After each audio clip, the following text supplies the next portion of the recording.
So, hello, community friends and family. We are super excited to be back with you another great Sunday night. I am just elated to have the runoff candidates for Wards 2 and 3 joining tonight. I'm going to give you all a few seconds to tune in, just because, of course, we are very prompt and it is 7:30 and we are live. We know you have been on the edge of your seat waiting for tonight's discussion. So we welcome you to come on in. As you come in, tag your friends, your family members, other community members, share out the broadcast, let them know that we are live. I am excited because all of tonight's questions, they have come from you all. You've sent in more than enough questions to ask our panelists tonight. So as you come in, say hello, let us know who we have watching us. I know we have some silent viewers and supporters that join us every time we are live, and you don't engage in conversation, and that's fine too. But please share out the stream. Let the community know that we are live. This is a very crucial and a much needed conversation as we are gearing up for the election on December the 1st. Of course, for those that do not know, I am your host, Shay Speaks, and I am just super excited to actually facilitate this conversation tonight. Many people have reached out and asked, what is United4CStrong? First, let me just start by saying we started off just hosting the Candid Crucial Community Conversations, and the forum was actually established to simply educate community on local issues, as well as just to provide support to our community friends, neighbors, in terms of various things. So, of course, when COVID happened, we actually seen an influx in an influx in a whole lot of things, not just local, but also in the nation. So we are here, and tonight we are actually having this conversation to inform community of the stance that the candidates have taken as it relates to some of your questions, so that you can hear feedback from them. Hello to Miss Tara, who's tuned in. My husband's tuned in on YouTube. Mr. Moloch is tuned in tonight as well. As you come on, share out the broadcast. Let somebody know that we are live. At this time, we're not going to wait any longer. We're going to jump right in, and we're going to give way for candidates in Ward 2 to introduce themselves. And we will start with Miss LaJan Cephas. Just give me a moment. There you go, LaJan, you're up. Hello, everyone. My name is LaJan Cephas. I'm running for City Council in Ward 2. First, I'd like to say thank you, Shay, for the opportunity of having us on your platform. And I, again, want to give respect and regards to Commissioner Syndor for his many years of service on City Council. Thank you. Thank you so much, LaJan. We'll have Mr. Syndor to go next. Thank you, Shay. Glad to be able to participate in the forum that you have tonight. Want to thank all of the participants who are participating in this particular forum as we answer questions. I would like to express my experience since I have been on council for quite some time. And this is a particular situation as we move into the next council, that there's going to have to be leadership from the situation that we are in presently with this council. So I'll be glad to entertain all questions. Thank you. Thank you, Mr. Syndor. Glad to have you here tonight. Jameson, we're going to come to you now. Thank you for having me back. So my name is Jameson Harrington, and I'm not just running for Ward 3, but for all of Cambridge. To be on the City Council means not only representing your ward, but creating connections and forging bonds with Cambridge at large in order to move our town forward. What I bring to the table is honesty, integrity, and passion. My time spent at Salisbury University, where I studied geographic information systems and urban planning, and subsequent career in the mapping and engineering field, has given me the tools and experience to solve the complex problems we face here in Cambridge. I'm a first-time homeowner off of Cedar Street in the Peach Blossom neighborhood. I hope to earn your vote and your trust with the task of bringing all of Cambridge together and forward. Thank you so much, Jameson. It's great to have you back again tonight. Mr. Gordy. Hello, Shay. Thanks for having me back on your platform. It's a real nice platform. My name is Gary Gordy. I'm running for Ward 3 in Cambridge, Maryland. I'm a resident here in Ward 3 for the past 45 years. So I know just about a lot of things that's going on in Ward 3. So I'm hoping to have your votes, and I'm here for all the questions that got to be answered. Thank you, Mr. Gordy. It's a pleasure to Thank you. have you back as well. So I'm going to tell you, we have comments, questions coming in the chat already. So to kick off tonight's conversation, I actually want to come to our new runners, which would be Ms. Cephas, Mr. Gordy, as well as Mr. Harrington. You haven't had any experience as in politics. And the first question of tonight is, because you are newcomers, what motivated you to run for this election? And as I said, some of these things we've already discussed in previous broadcasts, but we just want to actually revisit it. So if you would take 2 minutes at this time to respond to this question, we'll start with Mr. Gordy. I always been in politics. I always watch the news all the time. I love politics.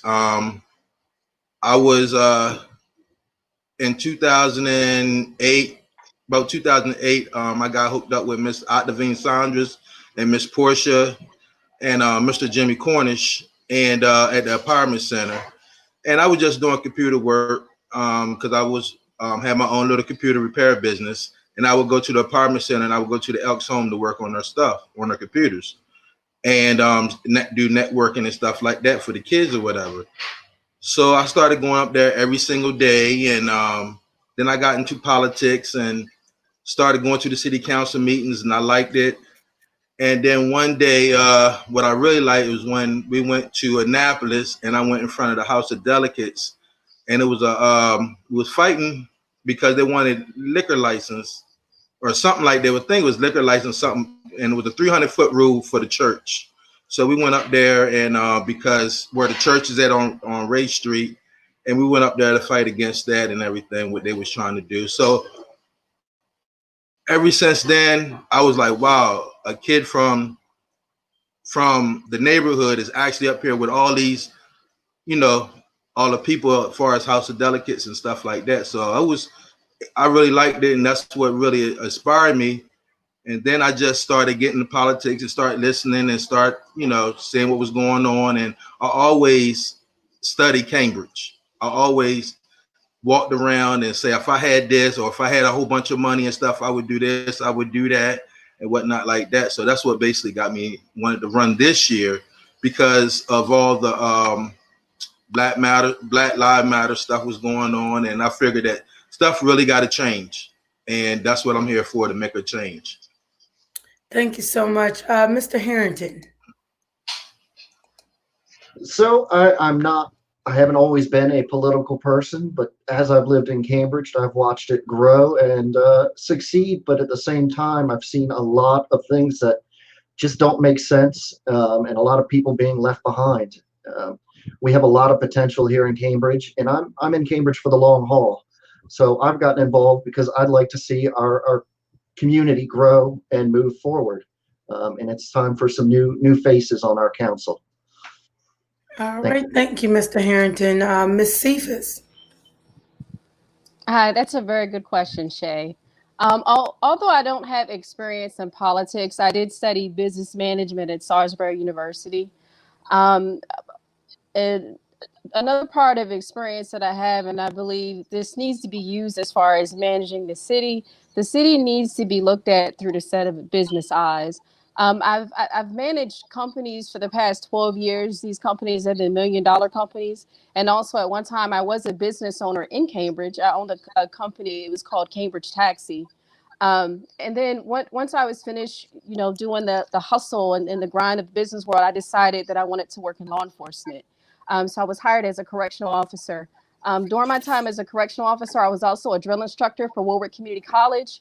And working with those sorts of people that were, of a vulnerable state, it pushed me out into the community to the point where I decided I wanted to be more of a proactive side of the solution instead of more of just a reactive side. So that's actually what led me to decide that I wanted to run for city council. Born and raised in Cambridge, I wanted to be part of the solution. I didn't want to just sit on the outside and just wait for a solution to happen that inevitably wasn't going to happen. Thank you. Thank you, Ms. Cephas, for sharing. So I'm kind of glad that you went to that angle. You worked in law enforcement here in Dorchester County. So I actually, this wasn't a question that was submitted, but when we consider city council representatives, we also have to consider you're not only serving the individuals in the community, but you also have a very intricate part of our city employees. So if you are elected, how will you support and how will you advocate for the city employees as well as bring balance to the community? So I guess we'll actually start with Mr. Syndor on this one here. Well, as you know, that currently the city has a city manager, and he has the authority over all employees, with the exception of department heads. There is a concern with the employees, the morale of our employees. Also, we have had quite a few employees that have left in the last couple of years. Financial directors, the director of Department of Public Works, um, the secretaries that we have in the finance department. And so we actually have a city that is ran by just a string of people who are coming in just to fill those positions that have been lost. It is very concerning to me at this particular time because I was not going to run at first. I thought I had finished my last year, but after looking at what position that the city is in at the present time, that caused me to look to try to get the city back into a fiduciary position. We are not there now because there's a lot of money that has been lost. Okay, Mr. Syndor's connection is stable, so hopefully he'll join us back. We're actually going to go to Ms. Cephas. I'm sorry, go ahead. Oh, I was saying, would you repeat the question, please? So Mr. Syndor is actually coming back in. I'm not exactly sure. His Mr. Syndor, your connection must not be strong. So the question, just because you're just coming back in, I was going to pass it along. But the question is, as you brought up, LaJan, you were actually working here in Dorchester County in law enforcement, and as an elected official, you're not only elected to represent the community, but you also have to be an advocate for city employees. So the question is, how would you advocate for city employees as well as bring balance if you are elected to the community as well? So I'll let Mr. Syndor finish his statement, and then we'll come right to you, LaJan. Okay. Well, one thing I would like to do is to make sure that we have um, fair equity in our hiring process. We have many city employees who are very capable of handling the situation for the city of Cambridge, but our leadership hinders them and allowing them to perform their tasks properly. And I feel as though that those who are in positions where their degrees will allow them to get a better income should be given a chance to get a better income and not just to hold them back. As I said before, we are losing many of our employees. Our morale is very low, and that is something that we're going to have to work with. Thank you. Thank you, Mr. Syndor. Ms. Cephas. Um, in my history, am I unmuted? Can you hear me? Yes, we can. Hello? Okay, there we go. There we go. In my history in working in business, oftentimes I was sent to struggling stores, and most of the time, when you have a business that's struggling, it's often because there's a fire that that hasn't been found yet. So what I would do when I'm elected is I'm going to go to each employee, and I would like to have a conversation with them to figure out what are their concerns. because everyone's situation isn't the same situation. And then I would have meetings as far as with the department heads to figure out what can we do to help facilitate to get, I guess, to get these needs resolved. As far as situations with the pay, I do believe the city of Cambridge employees are one of the lowest paid employees in the area. So therefore, we would need to work towards increasing our tax base so that we could fairly give raises to those who need it the most. For example, our public works. Another example I have is as far as our police department. It's very difficult for us to keep our police officers. Once they're recruited, once they finish their training at Warwick Community College, once they finish their probationary period, it's very difficult to keep them here, and that's because the next town could pay $5,000 to $10,000 more for the same work. So we need to have a dialogue with them. We need to figure out what matters to them, and we need to work together as a council to work out solutions so we can keep our employees and invest in them, because they are our most valuable asset with our city. Thank you. Absolutely. Thank you, Ms. Cephas. We'll actually go to Mr. Gordy now. I believe that both of them took my answers, but I believe that with city manager, it have to be better than what it is. I believe that with the city employees, even I had talked to someone not too long ago during the and I agree with them at the at when we was voting. The lowest paid people, which is the trash people, and they should get, it should be way more, they should get more than what they getting, and it should be based on, like Commissioner Syndor said, it should be based on your performance and also your degrees. And I believe if a the trash pickup people should get at least, I say, a 6% raise, and then 4%, 2%, like that. I believe with the police department, thank God we got the hiring freeze lifted, and I believe they should have at least 40 or 50 officers, like they should. And the reason why that they couldn't go with that, I don't know. I don't know why yet, but I'll figure it all out eventually once I get in there. So I'm here to help everybody that's dealing with the that's in the Department of Public Works, with fire department, the police department, and all about safety. To me, it's all about safety. So whatever it takes for safety to get going, let's do it. Thank you, Mr. Gordy. Mr. Harrington.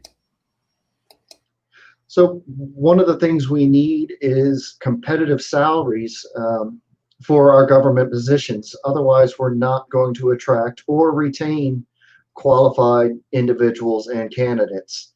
And we also need higher paying wages simply because people need that money. We don't make enough in this city as it is, city government or public or private sector. I'd also like to see an HR department to help us also attract qualified candidates and retain those candidates, and also mitigate any issues that arise, within our government with the employees. Thank you, Mr. Harrington. Just for the sake of the conversation, the city workers do not no longer pick up trash. That was outsourced, but I believe Mr. Gordy was actually referring to the Department of Public Works. However, so keeping along the lines of that, I mean, when we're talking about city employees, I know that we want to actually consider degrees and experience, but we do have to be mindful that we do have some current city employees that have been working in those positions for many years. So to bring a person in fresh off, hire someone new that has a degree and they come in to the city and they make more than the person that's been there for a while, that's definitely something we want to consider.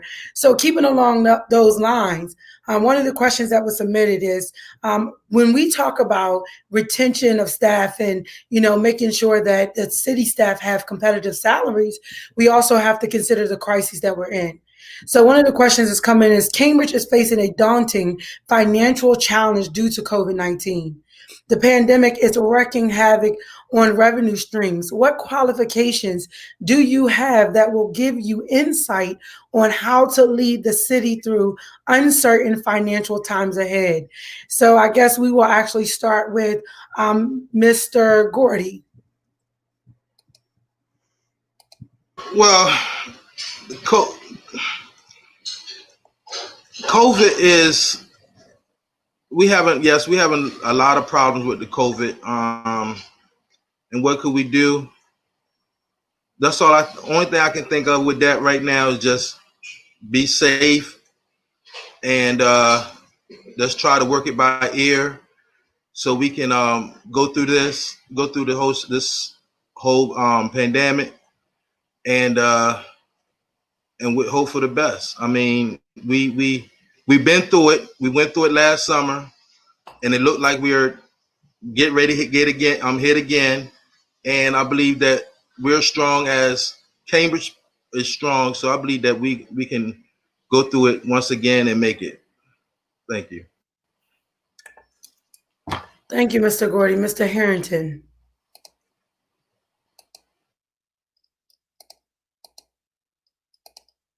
I'm still muted. Okay, there we go.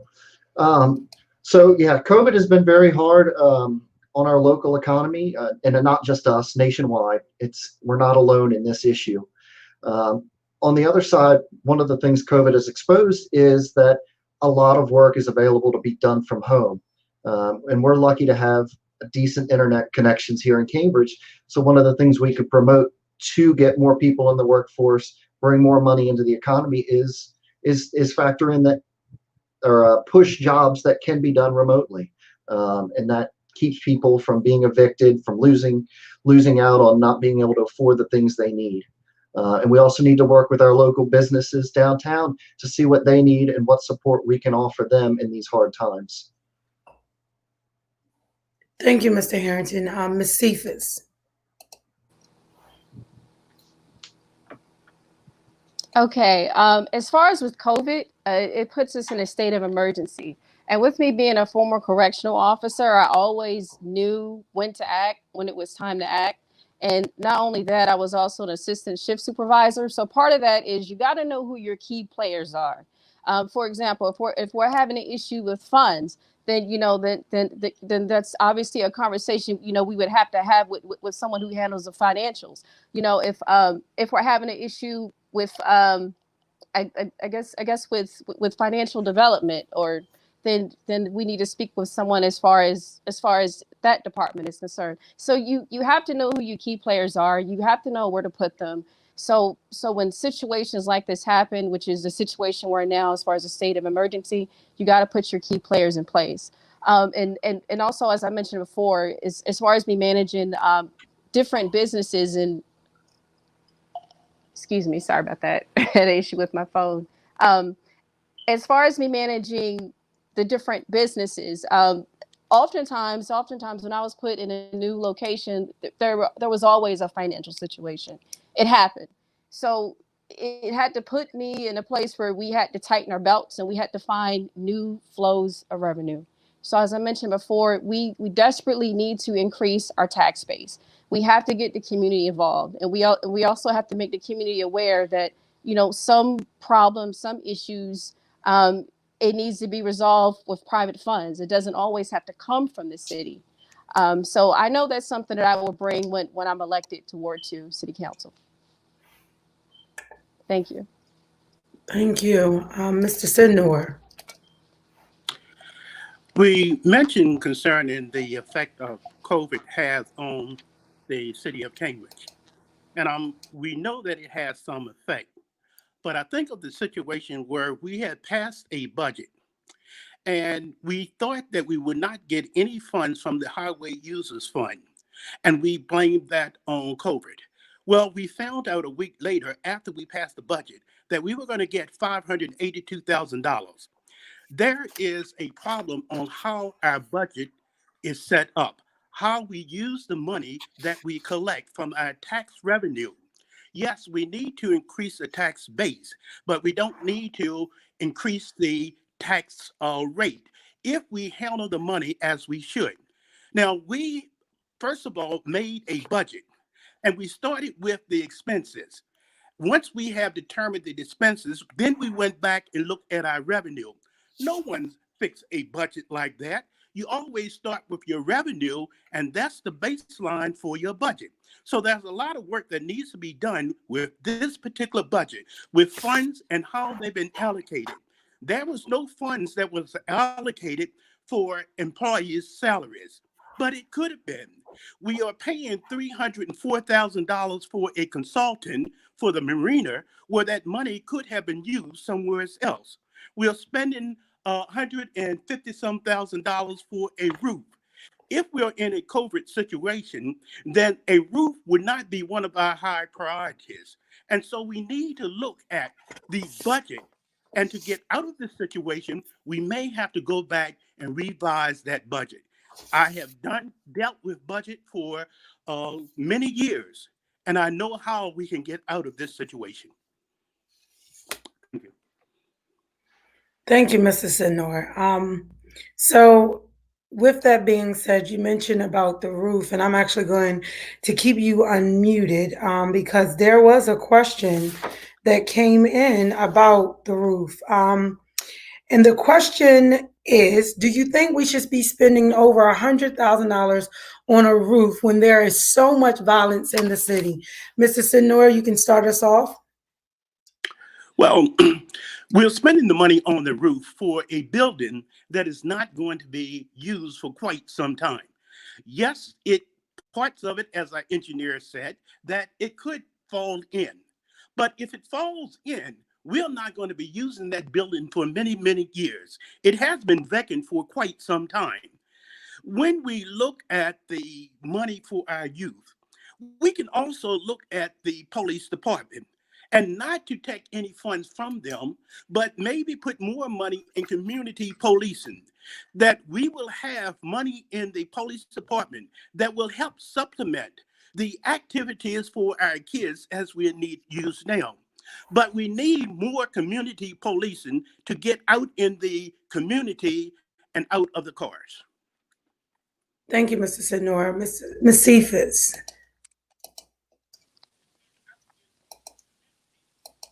You're good to go. Okay. Okay, good. I'm good to go.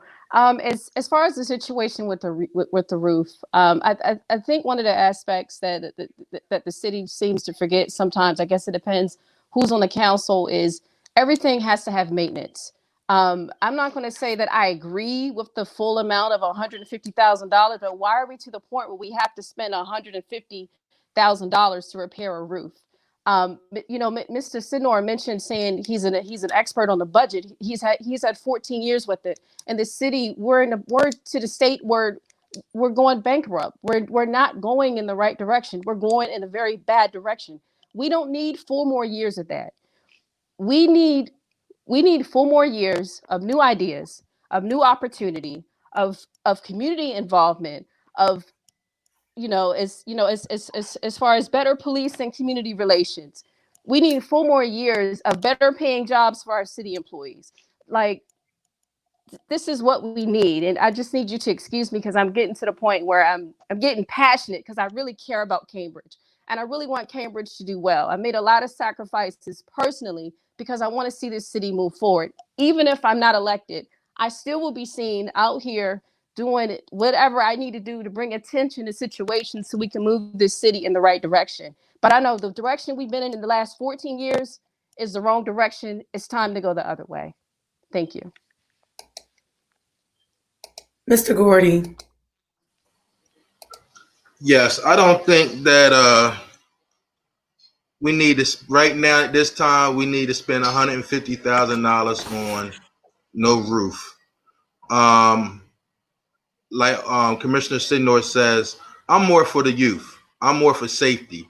Right now, this is where we need to take that money and put it towards the youth, community policing, because right now Cambridge is a wreck right now.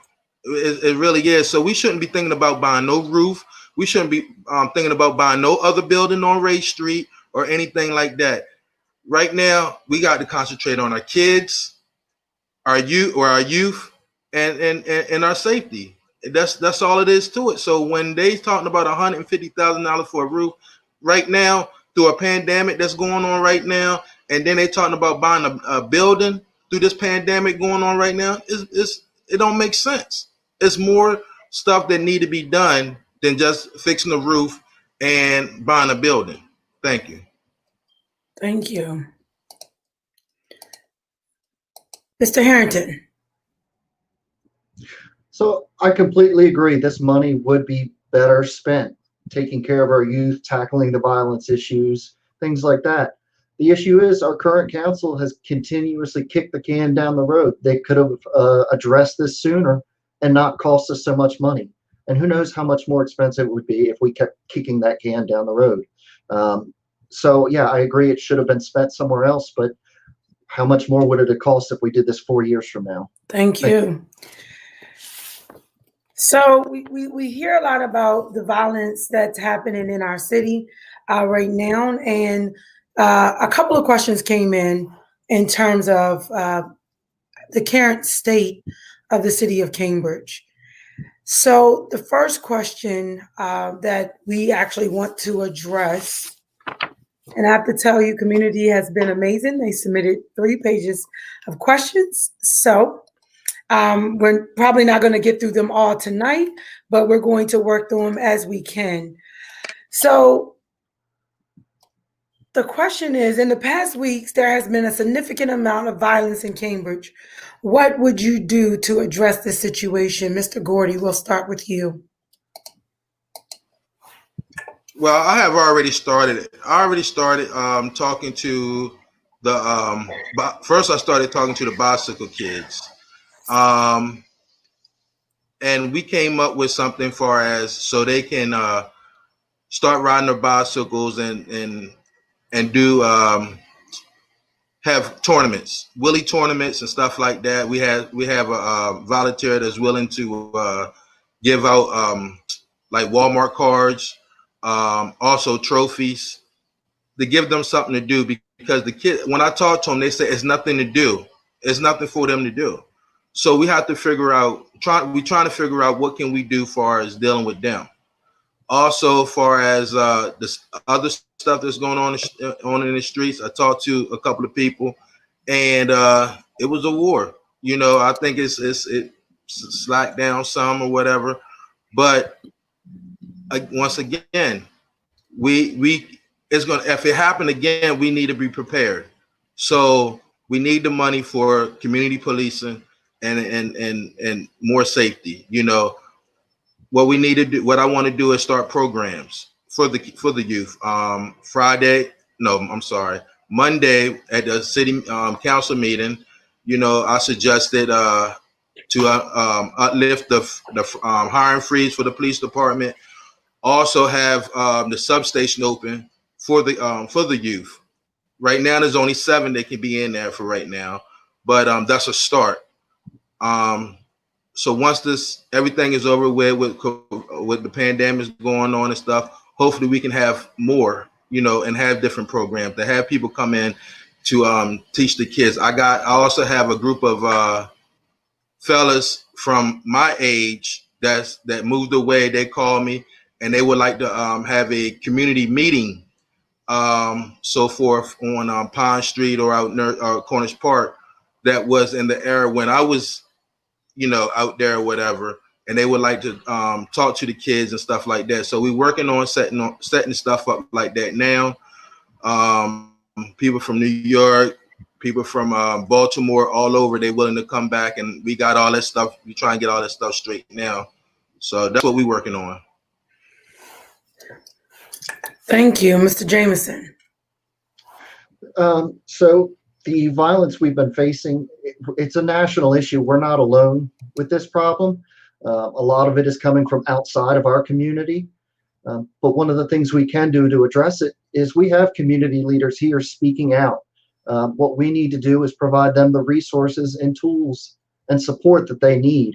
I also have to give credit to the current council for getting rid of the police hiring freeze. We need our officers on the street. We need competitive salaries for them to retain our officers. It's hard to build community trust if you have police officers constantly changing new faces all the time. We also need to provide them with any tools that they can use, and also to find and address the root causes of the violence here in Cambridge. Thank you. Thank you, Mr. Syndor. Yes, with our police officers, I was the one who made the motion that we unfreeze those funds that was frozen by the council when they did their budget and the city manager. But we are at a situation where we are down to 39 police officers. We are using administration also to put them out on the street. With this, the police officers have to work 12-hour shifts. And by working 12-hour shift, that increases our liability. The tension is rather high there. And with the additional work hours that they have to perform, the tension is even going to be greater. So yes, it is a good idea to unfreeze those funds, but hopefully it is not too late.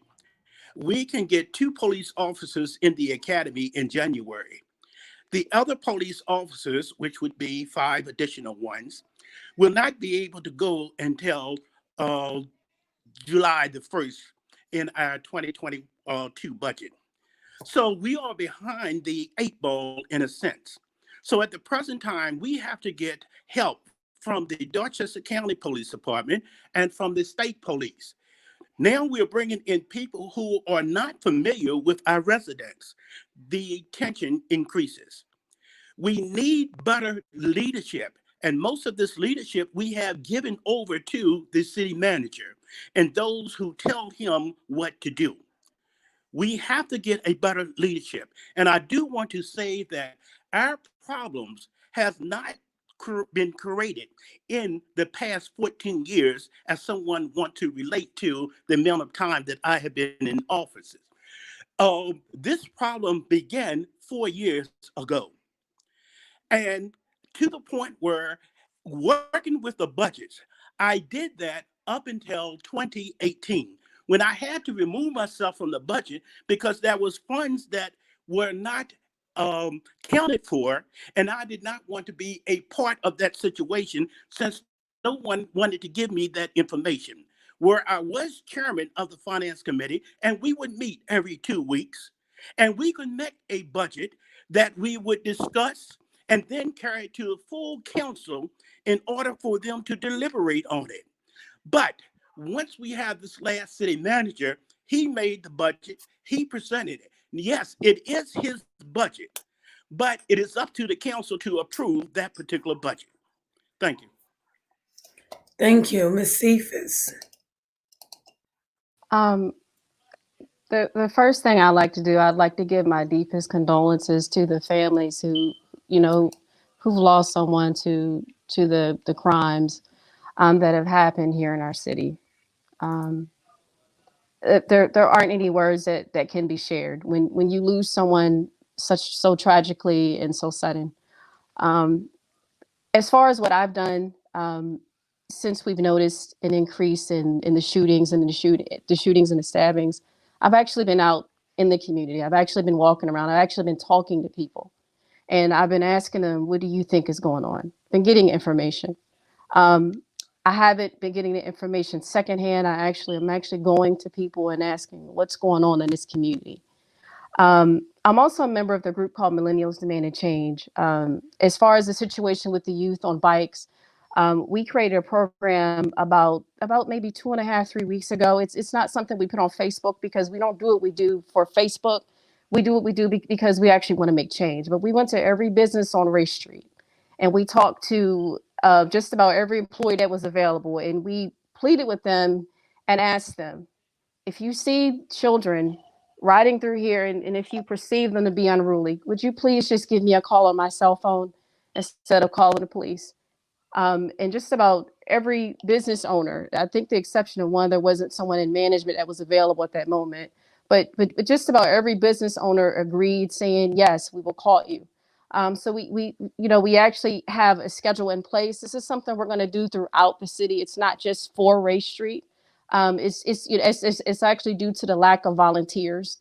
But once we get our volunteer numbers up, this is a program we want to put throughout the whole city, where businesses, leaders, whoever it may be, we would prefer for them to give us a call. Give me a call. Everyone has my cell phone number.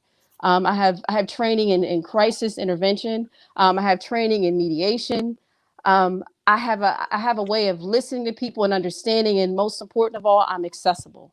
So that's what I'm doing now, not being an elected city commissioner, and that's what I will continue to do when I'm elected December 1st. Thank you. Thank you all for your responses. So many questions, and I'm actually trying to go through them. One of the things that you mentioned, LaJan, and I'm keeping you off because I actually want to start with you, was about the businesses here in Cambridge. One of the questions that came in was, do you have strategies to foster local entrepreneurs and businesses? Yes, there is a strategy.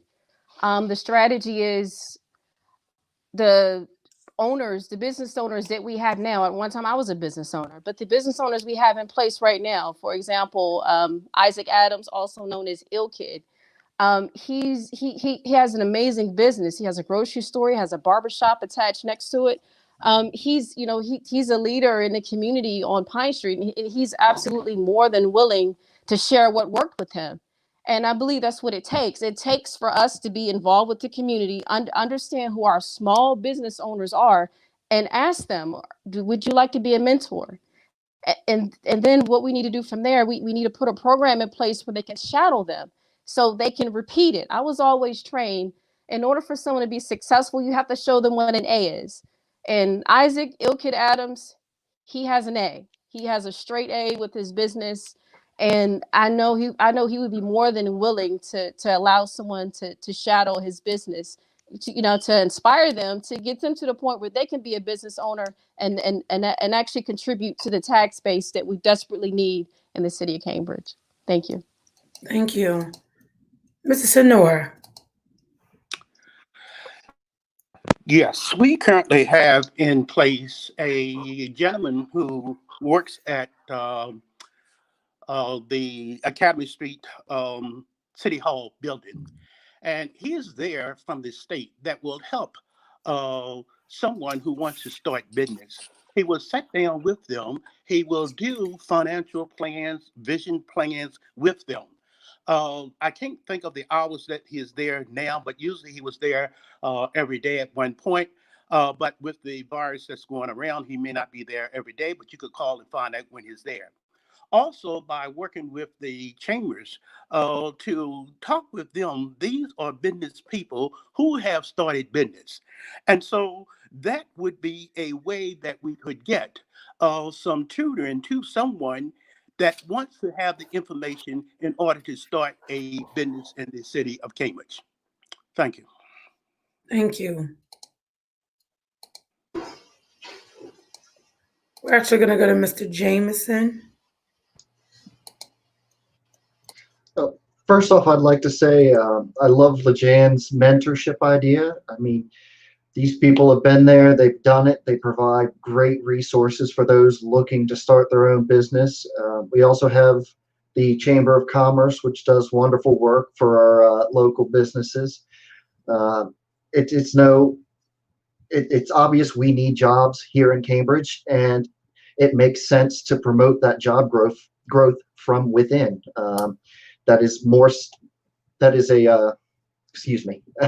That is a positive way to bring new economic development here to Cambridge. Thank you. Thank you, Mr. Gordy. Yes. Well, I'm a business owner. I have multiple businesses, or I had multiple business. I have one now. And that's my key. That's what I enjoy. I would like to see everybody to own their own businesses.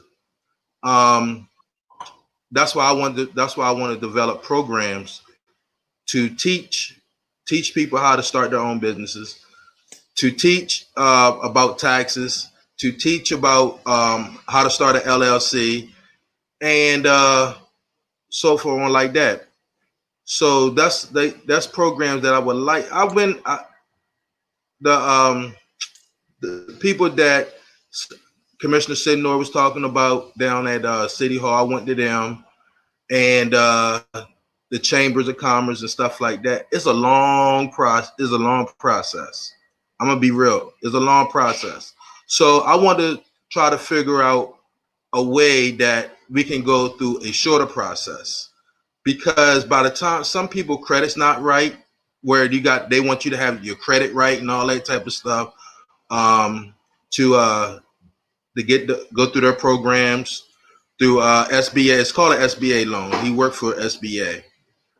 You gotta go through this. You gotta learn how to write your business plan. So I would like to have a program for just business period, for us how to learn how to write business plans, dealing with taxes, how to fill your taxes out, your W-2s, your W-4s, all that type of stuff.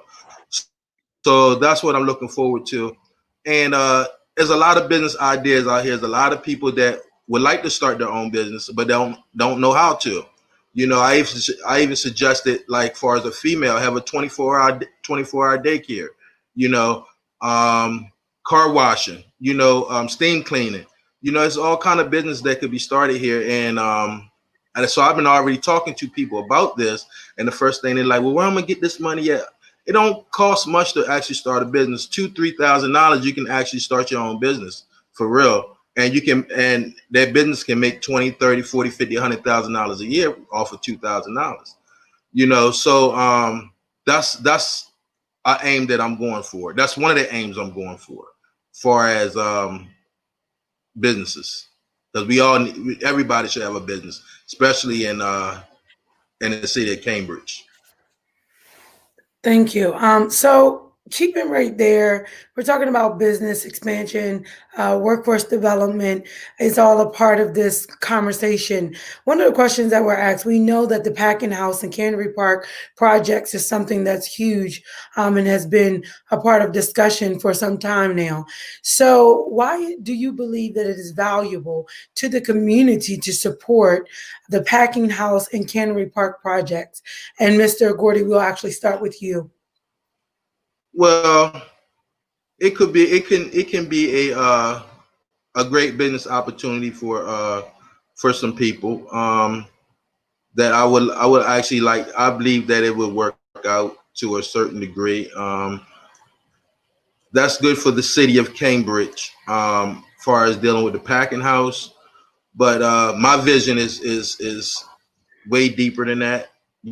Far as my community. I like to see my community grow, and I'm like, I would like to see my community as the Black Wall Street, per se, where the money just is circulating, but it's circulating in our community. And it's just like the other day I went to planning and zoning. They had a meeting, and they want to put a dollar store up on the corner of High Street and Washington Street. No, I don't see the purpose of it, because the fact is that it's not bringing money back into our community. And that's what I'm about. I'm about community, and I want to see the money be in the community so everybody in the community can grow. Thank you. Thank you. We'll go to Mr. Harrington now. So the packing house is a great example of using existing resources that we have to attract and bring new business. It's a wonderful building, and it'd be a shame to lose it. I'm glad to see that they're rehabbing it and turning it into a new opportunity. I also have to agree with Mr. Gordy. It'd be nice to see the Pine Street district or area thrive once again. It used to be a thriving business center for the Black community, and that's something I would support. Thank you. Thank you. Mr. Syndor. The packing house would be a good place to start for entrepreneurs, where you can start a business, get an idea and a feed to grow your business before you move out into a larger business itself. So it is sort of like we have at the tech park, where we have certain facilities, although the tech park by the airport is much larger and is owned by the county, although the city share in the water and the sewage for the tech park with the county. But it is going to be a facility that the state is putting a lot of money the into the Canopy Park, and most of the money will come from the state. Although it has been requested that the city put in some funds as far as expanding the road for Dorchester Avenue. Um, but as has been said before, that we have to look at all areas of the city of Cambridge, not in just one particular building. And as it was said, that the entrepreneurs that we have on the corner of Cedar Street and Pine Street, that gentleman basically did that himself. And matter of fact, he was given a fine for facade improvement. Instead of giving a fine, he should have been given some help. We also have a project that which is they move that business along. I don't know whether I'm still in or am I out. You're in. You're in and I saw a out. little round circles going on. Okay. But basically, yes, I would support the Canopy Park along with any other projects that we might have that would encourage business in the city of Cambridge. Thank you, Mr. Thank you. Syndor. Ms. Cephas, you're good to go. All right. Okay. The Phillips Packing House is meant to be an incubator for our talent in Cambridge, who don't exactly have the documentation they need to legally run their business, but it gives them a platform to run their business. For example, we all know Mr. Gavin. Mr. Gavin, he actually lives in Ward 2. He's the one that had the ice cream truck for many years. When you see Mr. Gavin's truck, children, adults, everybody wants to run to his truck. Unfortunately, the situation that he's in right now, and I learned this through campaigning, actually knocking on doors. The issue he's having right now is he doesn't have a facility that he can attach his food truck to. So if the Phillips Packing House was in full operation, he would be able to operate his truck, and he would also be able to give the city of Cambridge the joy and happiness that we all get when we see his ice cream truck. I'm not gonna lie, I run behind it myself. Um, Cambridge is also known for a lot of people that cook. We have a lot of cookers. I see on Facebook all the time people are selling dinners. They're selling trays of food.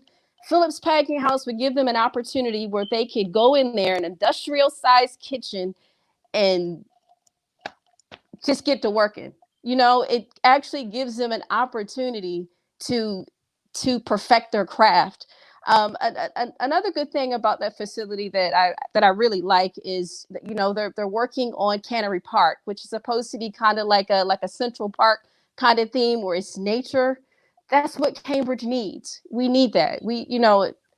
I've said it in multiple forums. We have 15 million cars that ride up and down this Route 50 corridor. How great would it be if half of those cars pulled off and went to Cannery Parkway. So, thank you. Thank you so much, Ms. Cephas.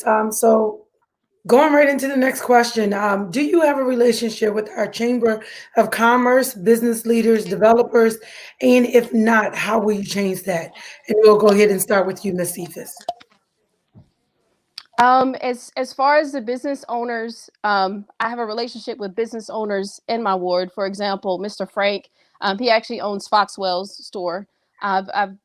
I've gained a relationship with him as far as when I was out doing my campaigning. I actually stopped, talked to him, figured out what his concerns were. He explained to me what mattered to him in Cambridge. He explained to me that he actually cares about the community that he has his business in. So I do have a relationship with him. And also, as I mentioned before, Isaac Adams, he's actually not in my ward. That's actually Ward 3 on Pine Street. And also another business owner, Sheila Jones. As far as the Chamber of Commerce in that's located here in Dorchester County in Cambridge, I have not built a relationship yet. I'm excited about building one. When I was in Talbot County, when I was managing a business in Talbot County, I did have a great relationship with the chamber over in that area. But I'm excited about gaining those relationships because I know they have amazing resources. Thank you. Thank you. Mr. Syndor. Well, as a commissioner, I do work with the chambers and Main Street. We have conversations, many of the projects that they are interested in that has to come before the city council. And so those particular projects, but the projects such as what we have at the Sail Winds, uh, we had to go to the state in order to get that property from the state back in the city's hands. The city had the property at first, and they sold it to the state for $5. And at that particular point, the state used it for a bumblebee in order to haul toodles to Woods Road. After the plant left on Woods Road, then the state gave it back to the city. Now, that port that we have there is the second deepest water port in the state of Maryland, only after Baltimore City. And so I did work with the state and with the other commissioners as far as going with, and the mayor, as far as going to the meetings with them so that we could purchase that particular property. And we were able to facilitate many loans through the state from the highway user fund, from the Department of Transportation. We received something like $3.5 million. Economic development, we received $500,000. And we use those funds along with a loan that we obtained in order to build the wharf. And that wharf is available to the city of Cambridge, all of the people of the city of Cambridge, and they will always have access to it. And so that was dealings with the community that we have had there, with the chambers and with the other business people who wish to look at that particular project. And of course, we are now in the other part working with the CWDI and determine the other portion of Sailwinds. Now, all of Sailwind is not going to be owned by some other entity, a developer that will follow through with CWDI. The only portion that we will are concerned with at this particular time is Join us. that portion that belongs to the city. Was that a question? Hello? No, no question. Oh, I didn't know if you muted me. And so when someone mentioned about a senior home being there, that home would not be on city property. That would be on the other portion of the property that currently right now belongs to the hospital. And of course, whatever's built there, we'll have to go through our planning and zoning, and they will have to have public hearing in order uh, to have the public approval on what's going to be located there. Thank you. Thank you. Mr. Gordy. Yes. Can you repeat the question for me, please? Sure. Do you have a relationship with our Chamber of Commerce, business leaders, developers? And if not, how will you change that? I have, far as business leaders, local business leaders, a lot of truck drivers, a lot of, because I'm a truck driver myself and we talk all the time. Um, of course, Foxwells with Mr. Frank. Also on Cosby Avenue, we call him Sheedy. And and a lot of other business owners that I'm familiar with. Now the Chamber of Commerce, no, I haven't. I went down. I had got a call, well, a text to go down to down on Main Street because somebody wanted to talk to me about what was my idea on as far as dealing with Main Street and whatnot like that. And we sat down at the R&R and had about an hour and a half conversation. And it came out, it was pretty good. I told her my what I would like to see. I would like to see the whole downtown, grow. I just want to see it prosper. It should be a real downtown. Besides just Poplar Street, the whole Race Street, all the way down should be stores and stuff in it. So along with the Selwyn's project, I seen the project. I seen what they did. It's just one little thing I just can't get with. That's really the Singer building. But other than that, everything look okay. So I'm willing to work with the Chambers of Commerce. I'm willing to work with anybody that want to make a change, that want to go forward with Cambridge, because we behind time. I mean, technology, we behind time. I mean, stores, we behind time. Everything, we behind time. It's like we got stuck somewhere, and I looked at it like 30 years ago when we had Leggett's and McCoy's and Woolworth, everything. I mean, you walk down the street, only day wasn't packed was on a Sunday, and I like to see that again down on, the Main Street area, and also on see how they do with Pine Street. We got to build this city up, and that's my thing. So I'm willing to work with anybody that's willing to move forward. That's my, my thing. That's all. Thank you. Thank you. Mr. Harrington. So some viewers might know of my side hustle / passion of photography. One of the things I've done is when new businesses come to town, I'll often donate my time or at a deep discount to help them build up an internet presence or sell their business. I've also helped out with events downtown and cultural fests, things like that, just to donate my time. I've also worked with the Chamber of Commerce, and this is something I would like to continue doing, whether elected or not, because I want to see Cambridge grow and succeed. And it's all about giving back to your community. Thank you, Mr. Harrington. Thanks. So I actually want to have a discussion about this is Candid Crucial Community Conversations. And in this dialogue, it's just being very candid and having those crucial talks. We hear a lot about, especially now, since the Black Lives Matter movement, as well as we see a lot in terms of, communities divided based upon the race. We've had many questions that have come in terms of how will you help to heal race relationships, including requiring racial equity training for Cambridge City employees. We know that that does exist from previous conversations, but what I'm particularly interested in knowing, as well as some other community members, is because we have had such a big racial division in our city, how, if elected as a city commissioner, how would you help to heal that racial divide? We see a lot that happens, and I'm just going to be honest. Me personally, we see a lot of division where we have events happening on Pine Street. The same weekend that events are happening on Race Street, we see events happening on Race Street. The same weekends events are happening on Pine Street. And because of that, it creates a controversy. It's like, do I want to go on the ones on Race Street or do I want to go to Pine Street?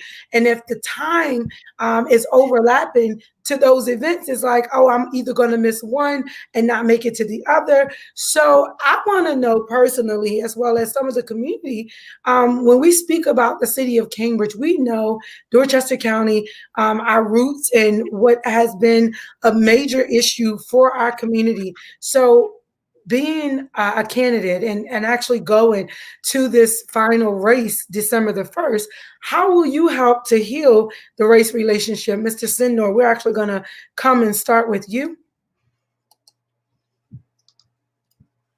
Well, one thing we have to realize is that Pine Street is a part of Main Street. From Cedar Street to Washington Street, that is a part of Main Street. Um, and so when you refer to events, uh, for instance, when we had the Christmas parade, we always saw that the Christmas parade would go uh, from the wharf, from the wharf all the way through Ray Street to Washington Street. Why could we have it sometime veer off and go through, come down Cedar Street, not Cedar Street, but the street before then, go down Pine Street, and then back up Cedar Street and back on Washington Street, just to make everyone to be involved in a spirit situation such as the Christmas parade. But we have to work together, and there is too much division that we have. When I'm on the council and whenever I vote, I vote for the right thing that I should do. And there's times when I have to make the decision, but I don't base those decisions on race. I base those decisions on the facts that is presented to me.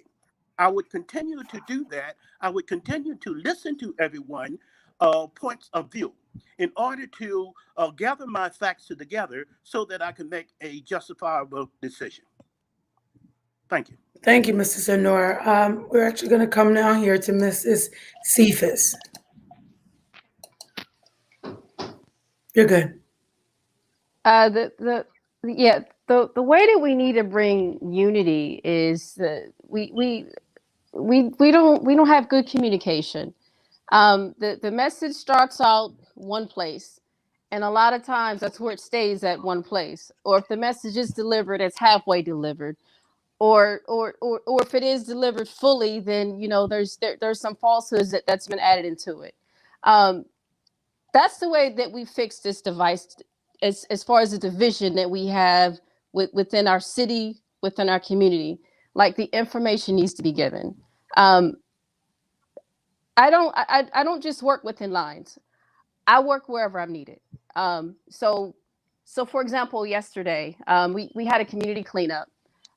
There were all shades of people there: Black people, white people, short people, tall people, round people, skinny people. There were all kinds of people there. And we were in every nook and cranny, alleyway that you can think of on Pine Street. Different areas: Douglas Street, Moores Avenue. That's where we were located. I was actually walking up and down the street, and I was actually in communication with people that live in the neighborhood. And the information I have, as far as like with Habitat with Humanity, I was sharing information with them while I was out picking up trash, saying, hey, did you know that you're located in the historical part of Cambridge on Pine Street? Like, the information needs to be given out. And I think that's the part where the city lacks. I think that's the part where as far as where certain city commissioners lack, they don't make sure the message is delivered. So when the message isn't delivered, people feel left out, when actually the whole time Pine Street is a part of Main Street anyway. So, but I know that will fix it with proper communication, with having frequent meetings, with getting people's email addresses, with being accessible. That will stop all the divisiveness. Thank you, Ms. Cephas. Mr. Harrington. So what we need to move Cambridge forward is unity. Any other thing is unacceptable. I mean, we're going to continue to be held back if we don't all come together. That's just a fact. And LaJan is right. Pine Street is part of downtown. I'd like to see it incorporated more. We've got a lot of great cultural events here in Cambridge. I'd like to see more of that. I think we need to be better. I mean, you look at Talbot County, they can't even agree to take down a racist statue. we need to show that we're better than that and come together and be strong. Thank you. Thank you, Mr. Gordy. Yes. I'm getting tired of this racist, this racial stuff. I mean, I've been going through it. I've been going through it downtown. I even been called names downtown while I was walking from downtown. And I believe in one race. I don't look at it like a black and white thing. I look at it as we supposed to come together as one, especially in this town right here. This city, we should bend together, you know, because it's so small. It's only 13,000 people, you know, and we shouldn't be racial divided at all. I mean, if they're having something down on Ray Street, we should be able to go down Ray Street with no problem and mingle with everybody on Ray Street and vice versa. And because I know I enjoyed myself the other day when I was at R&R, and I'm like I'm laughing and, you know, having a good time. And that was my first time in there. But I think what it is that you have a certain group of people that scared or afraid to come in the Pond Street area. And then you have a certain group of people that don't want to go down on Ray Street area.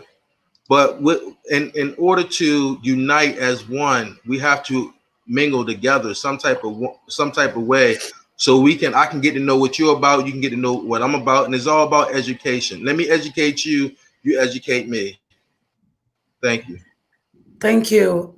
Big part of this forum is, again, not to endorse one candidate over any other candidates, but really to provide a platform for community to be educated, because I'll tell you, I had no clue that Pine Street was a part of Main Street. So that was a moment, a teaching moment for me, and as well as many others in the community. Again, you know, communication and all of the things that was already mentioned, we have to be more intentional about that, because I have actually sat in city council meetings in the past when we were in person, and I know a lot of the events must go before the city council to be voted on, to confirm dates and things like that. So I think, again, the communication, getting back to really looking at the calendar to see, is this going to be a conflict? How can we move events from one side of town to the other? Not just Cambridge, Ray Street and Cambridge, Pine Street, but even on the outskirts of town. You know, a lot of people don't really want to have that conversation, but this is really what this platform is about. We need to really get to the crucial issues to address what's keeping us divided, because it's the division that's keeping us from really united. So I know that when we are united, we're stronger when we are united together. So moving right along. I know we lost LaJan, but I'm sure she is going to join us again shortly. A big topic of discussion has been the landlord issue and just the climate of our housing here in the city of Cambridge. So one of the questions that have come is in regard to this, a couple of questions actually in regards to the housing issue. So the first one, we'll actually start here. How would you address the issues of affordable housing in Cambridge? How would you address the issues of affordable housing in Cambridge? Mr. Gordy? Whew. That's deep. First, I think that it should be a cap. It should be a cap. I believe it should be a cap on the rent, especially and it should go by your what you pay in taxes. I'm not a math genius like Commissioner Syndor, but I believe that if we put a cap on rent, and I think that we can get affordable housing for our people. Also, I believe that if we can get grants, we can find housing grants. I believe that it could help a lot of people out far as affordable housing. I mean, I have a whole vision of stuff that I would like to see, but I would like to see the whole Washington Street gone and just put up the city just put up all new houses for for the people. If that was possible, like how they do in New York and stuff. As far as affordable housing and whatnot. So, thank you. Thank you, Mr. Harrington. So for Cambridge to flourish, we really need to address the housing issue. It's something that's plagued Cambridge for a long time, 40, 50 years. Studies show that quality housing contributes to the well-being of families and is essential for our youth to grow and succeed. We need to encourage home ownership, put people in contact with resources that help them. I'm a first-time homeowner. It was not easy to figure out and work the system. I'd like to see more resources available for that. The other side of that is rentals. We have a lot of bad rentals here in Cambridge. We have good landlords as well, too. We need to work on legislative reform and a system that involves inspections, while including a dialogue of all the actors in the struggle to make decent housing and assurance for all. This has to include tenants, particularly those who have been left behind and have been voiceless so far. And then it has to include the landlords, because there are many good faith landlords who work hard to do the right thing. No one should be without a safe and sustainable roof over their heads, and all of us have a duty to help achieve that. Thank you. Thank you, Mr. Syndor. Because Cambridge is 62% rentals, we do have the codes that govern the livability of the units that someone lives in. Now, with our code, in order for the city to go into a property, they have to be invited by the tenant of that particular.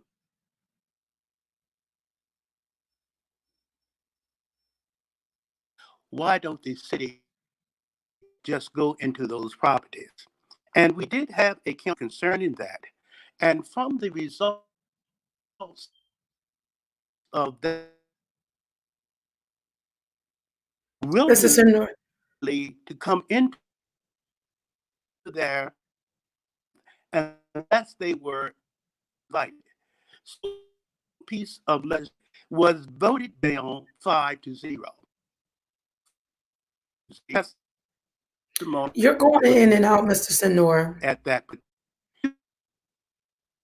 We have to look in maybe ideas such as land buying, ownership, habitat, and to sell the house to someone.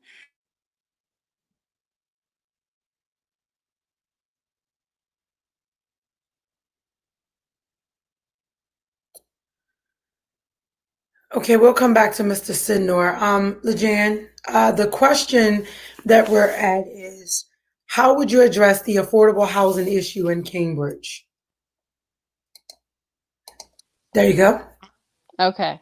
As far as this affordable housing issue, the one thing that we need, which would drastically help our city, is we need more homeowners. As Commissioner Syndor stated, about 62% of the residents that live in Cambridge are renters, and about half of those people who are renters, they really can't afford the rent that they're paying. So that's that's something that certainly needs to be taken care of. The way that we can handle that is we do have a resource, which is habitat. Other resources that we have is we do have a good amount of licensed realtors and brokers who are actually within the city of Cambridge who are more than willing to get the residents pre-approved into ownership. That's definitely something that needs to happen that would fit that, that would fit that situation as far as with affordable housing.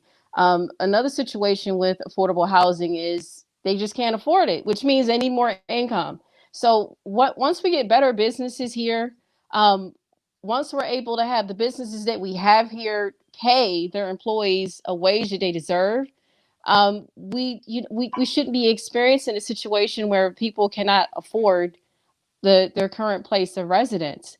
A lot of jobs around here, they're actually requiring you to have a high school diploma. If you have to have a high school diploma, why are they offering $13 an hour? It doesn't make much sense to me. If you have these requirements, then you should pay a higher wage. Thank you.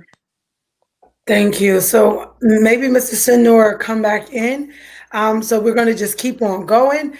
So when we're actually talking about the housing and affordable housing issue here in the city of Cambridge, another question that came in is in 2011, the council voted to eliminate the language from Ordinance 995 that will require triannual inspections. How do you feel about rental inspections, and would you support an ordinance that would require inspections? Explain your answer and offer a solution how we can strengthen that code of enforcement. And we'll start with Ms. Cephas. Well, Commissioner Syndor was actually the commissioner that motioned for the language in 995, which to try annual inspections to be removed.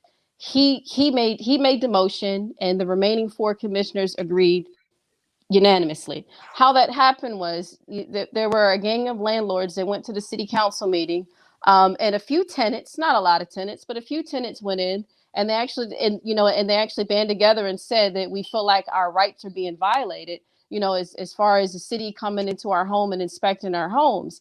But something that should have been explained, an opportunity that was missed. These tenants should have been explained to them that it's that this system is being put in place to protect the residents that are vulnerable. We do have residents who aren't as educated, who don't make the best decisions as far as when it comes to rentals. If we still had the triannual inspections in place, there would never be a situation where a tenant has to move into a home that hasn't thoroughly been cleaned. A tenant has to move into a home and there's faulty wiring. A tenant has to move into a home and the walls haven't even been painted. Once we get the triennial inspection put back into place, no one's privacy is going to be invaded upon. It can be scheduled. It could be a scheduled inspection.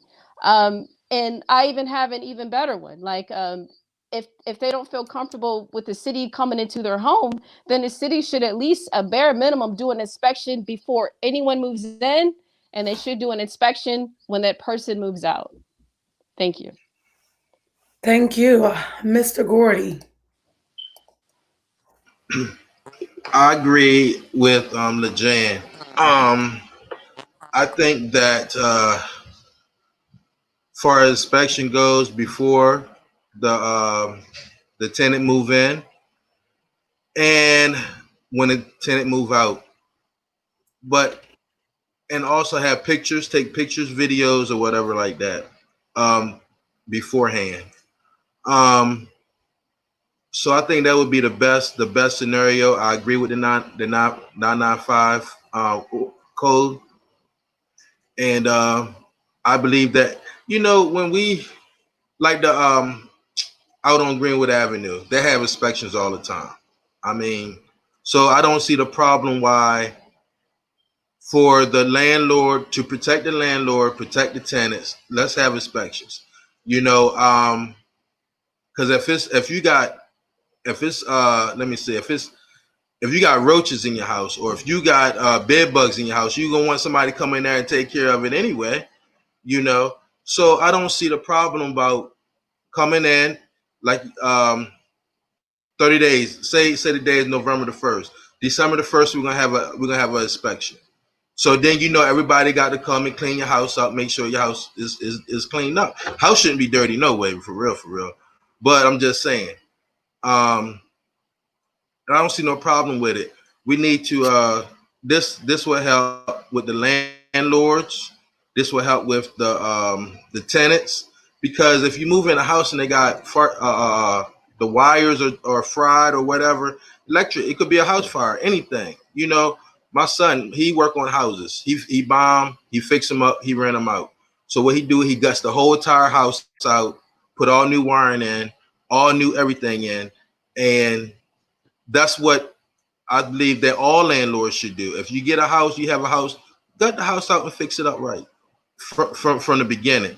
After the year, you might only want to do it once, but after the years go by, you got to keep maintenance up on your house. That's your property. I mean, you spending 30, 40, 60, $100,000 on property, that's yours.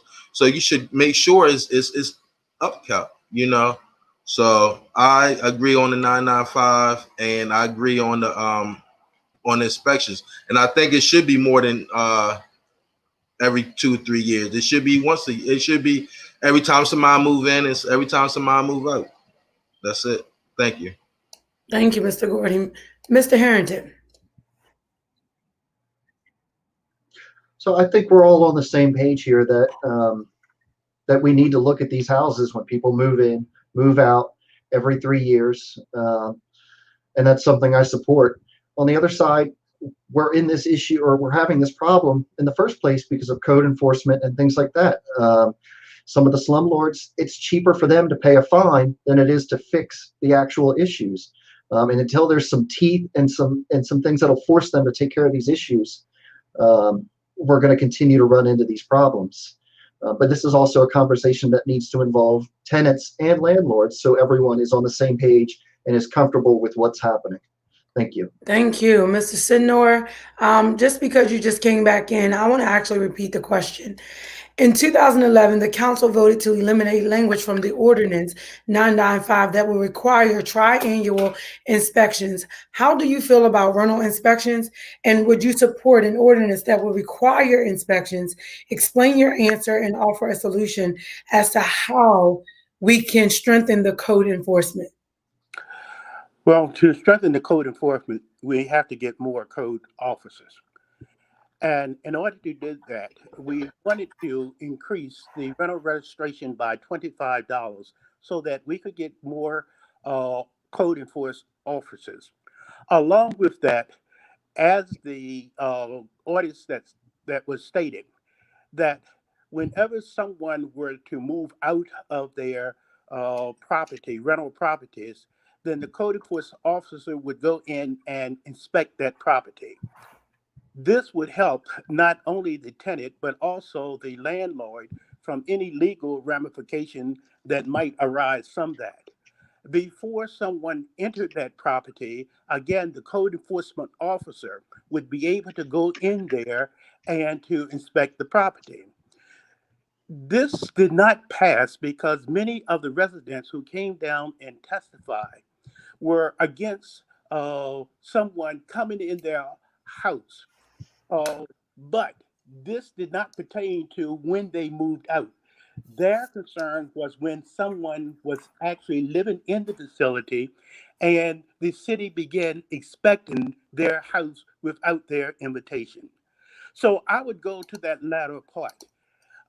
As far as the inspection is concerned, when someone were to move out, when someone were to move in, the intermediate part is that there are facilities that tenants can go to that is referred to as tenants' right. And the facility is over there in Salisbury, and it will give, using their lawyers, the tenants their particular right, and it would represent them in various situations if there is a problem. Another situation that we could possibly utilize, if there is a problem with the rental property, we could help the tenant to put their rent in an account until the problem is alleviated. Now, that would have to be through some type of organization, and this tenant organization would be one that would help a tenant to get that. And there's a couple of phone numbers that the tenants could call over in Salisbury, and it's called referred to as the tenants' right bill. So that would be one of the ways that we could do that. Again, to force something on someone, you cannot legislate bad behavior and expect a change from it. It has to be a corporation. And if we can get a cooperation between the tenants and the landlords, then I think we would be much better served. Thank you. Thank you, Mrs. Syndor. Couple of different things. I would definitely be reaching out to find out the tenants' rights bill, who the contact person is in Salisbury, because our community needs to know that information. I will be honest, I am also a first time homeowner here in the city of Cambridge. So this particular question and this topic of discussion as a homeowner, as well as just considering some of the housing conditions that some of my families are living in here in the city of Cambridge, it hits me differently, right? And again, this is just to have that conversation because it's needed. However, for me as a homeowner, when we speak about landlords that are not fixing up their places, whether it's because code enforcement are making them do it or because they're voluntarily doing it, we have an issue when it comes down to that. Because as a homeowner, if my neighbor does not fix up their property or keep the upkeep of their property, what happens is, even though mine is upkept, my property value is imposed on because of their lack of upkeep. So that's just my personal stance on that. However, we had another question. Poor housing, as described in the 1969 LMB report, the 2016 REDET report, the 2017 BLET study, and the 2019 housing market and analysis is a big problem. How can we solve it? Mr. Syndor, you're already off of mute, so I guess we'll start with you. Well, we do have that problem, and again, this goes back to affordable houses. Once Cambridge, the second ward was the majority of the black wards in the city of Cambridge. And during that time, there was an effort to rehabilitate or find decent houses. From the results of those efforts, we now have the Cambridge Housing Authority, the Stephen Camper Park down on Pine Street. We have the facilities that we even have in Christ Rock, which help homeowners to purchase their homes. We have the facilities that we have at Cambridge Commons to build more decent homes, whether they are apartments or whatever, for the citizens of Cambridge. But once we had these, and this would include Cosby, it would include the Greenwood Avenue sector. But the federal government said, well, we can't put all of these homes in one particular area. And so we then changed the demographics. In fact, that the what was in the second ward now has been divided up, mainly among all of the wards. So part of the second ward ended up in the first ward, part of it ended up in the third ward, all with the exception, along with the fourth ward, with the exception of the fifth ward. And so the second ward then ended up with a lot of these properties that were more livable than what it was before we had this separation. So the thing that we can do is to try to work, and only the federal government has this type of money through HUD and through the state with certain types of grants. And most of the times they want tax incentives in order to build those homes. Because if someone builds the homes, they're not going to build it just to build it. Most of the time, they're going to build it to make some type of profit in it. But what we want to make sure is that the profit would be conducive to what someone would be able to pay. For someone to build a home and then want to rent it out for $2,300 is not going to work in the city of Cambridge. Um, it has to be much lower. And so we have certain criteria that we would have to utilize by utilizing the federal government. And they refer to the economics, 30% of the income in the particular area. That will bring the prices of the home down considerably. So we have to continue to work with them. The rentals that we have, yes, we would like to replace them. As it was mentioned, the houses that we have on Washington Street, which we used to recall Philip packing company houses. They need to be replaced. But we have to find a way to do that because it's going to cost money. And we cannot just say we'll take tax money and do this. We have to find a better plan in order to achieve that particular purpose. Thank you. Thank you, Ms. Cephas. All of all of those studies that you've mentioned, all of those studies, it just pretty much documents that over the past 50 years, we're still struggling with housing, and there it's the same homes. Like if you refer back to the report put together by the Women League of Voters back in 1969, they're mentioning homes on Moores Avenue. These are the same homes. They're mentioning homes on Park Lane. These are the same homes. So it's evident that we do have a housing issue. The way that we can fix that is through code enforcement. We have to take a look and see who can we hire. Can we hire them? And we have to work towards one house at a time, trying to identify what is the solution.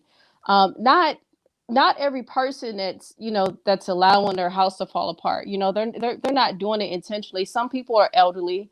Um, some people don't have the financial resources. Some people don't even realize there are resources available. There's actually resources through Habitat, even if you don't live in the historic area of Pine Street. They still have programs available where you can get a loan or maybe even a grant, to help put your house back into standard.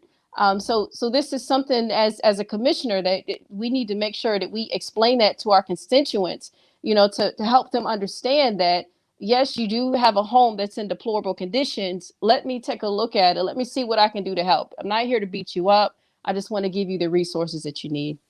Thank you. Thank you. Mr. Gordy. Yes. Like I said earlier, I would love to see that Washington Street area, new homes put up there. I believe if we can go out and get outside, if we can find outside sources, as far as dealing with grants, as far as dealing with how other cities built their whole community. Like I seen Wilmington, they built a whole street. They built whole streets. They built the whole downtowns. Baltimore, they did the same thing. I just text hopefully the mayor, the soon to be mayor from in Baltimore, Brandon Scott. I'm waiting for him to hit me back and so we can discuss some things that because he was a young commissioner he started off when he was 27 years old. Now he's running for mayor in Baltimore, and he did a good job for the city of Baltimore. So corresponding with him and whatnot, try to get ideas. The whole thing is get ideas how we can bring it here on the Eastern Shore to develop dealing with our housing. I mean, it might work, it might not work, but at least it's a try. We have to try. That's the whole thing. Besides doing what we was doing in the past 50, 60 years.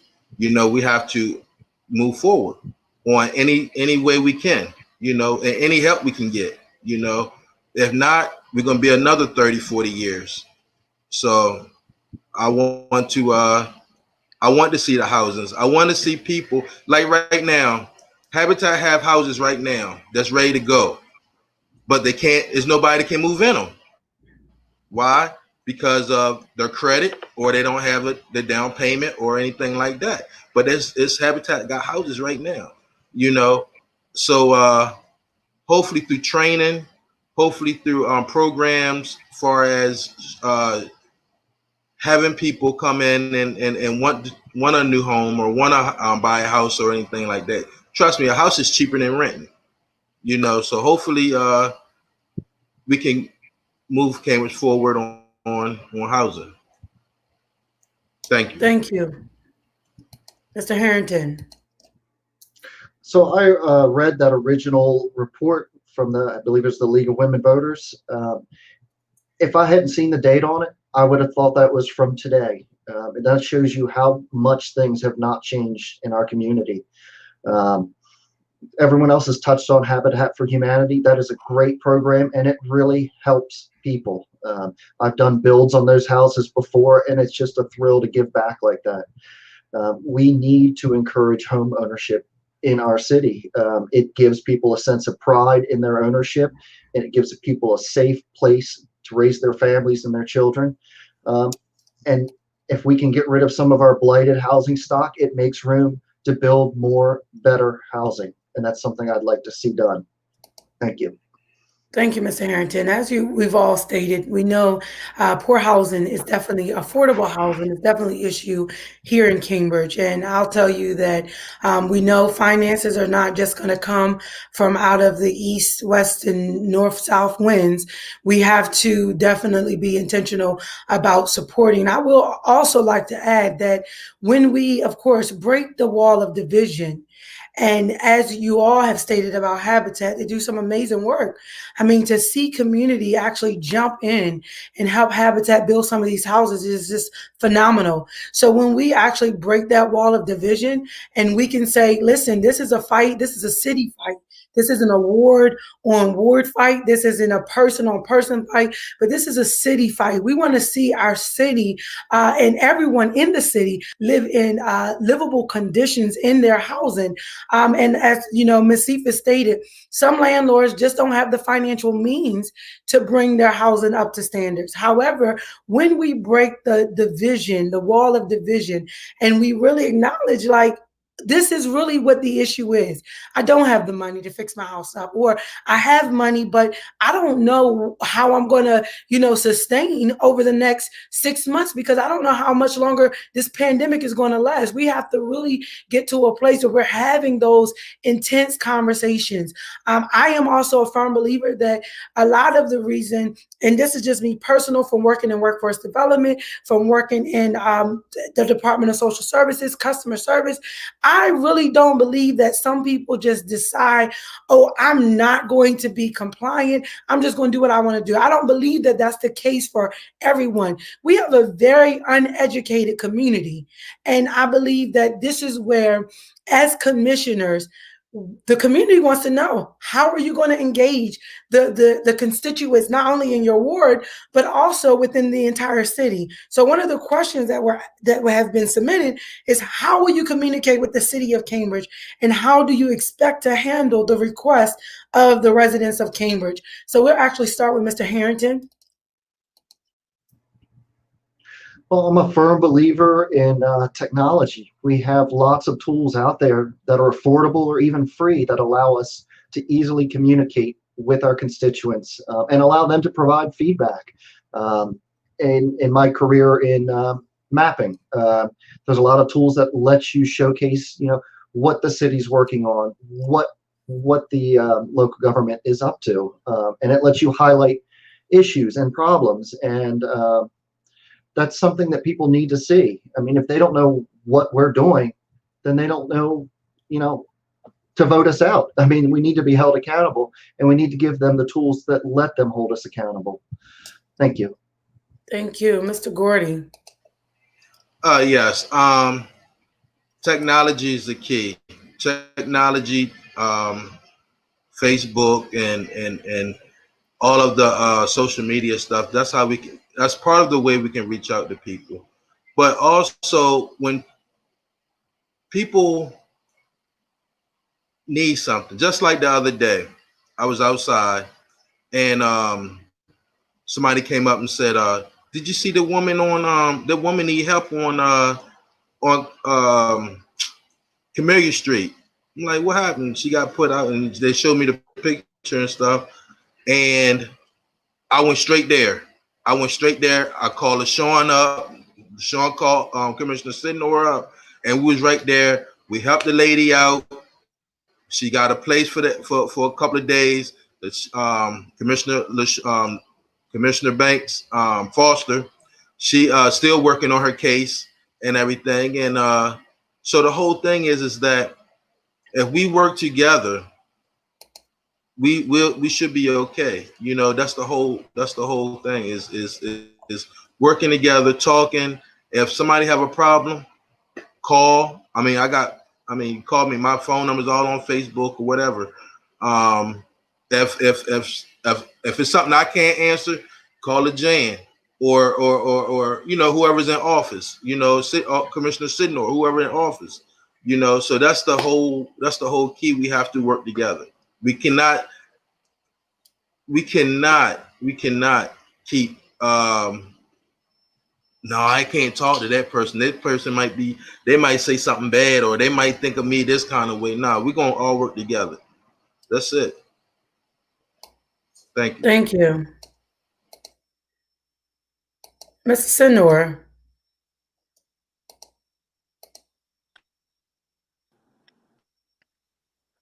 Let's say on something. did you need me to restate the question? Well, LaJan. I think I think the main thing is to have total accessibility, which means cell phone. Actually be present in the community. And I don't mean just 1 second. I don't mean just one street or a few blocks in a ward. I mean, literally every street in your ward, you should be visible at least on a weekly basis. As far as communication through emails, I even have a text message alert system for those who choose to subscribe to it. Um, there there are many forms of communication, but the main point is you have to be accessible, you have to be present, um, and not only that, you have to have the ability to listen and to understand and actually give them a solution that matters to them. And the accessibility shouldn't just be limited to your ward. Let's say, for example, if I'm out maybe by Long Wharf or something, and I notice that there's cars like flying around. Um, when I'm elected, I'm going to bring it up in the city council meeting. Um, and as far as with Brian Roche, I'm gonna make him aware. Hey, I was out in your area. That might be something you might want to look into. Like it takes full communication, it takes accessibility, and it takes unity, and it takes follow up. Thank you. Thank you. Mr. Syndor. Would you give me the question again, please?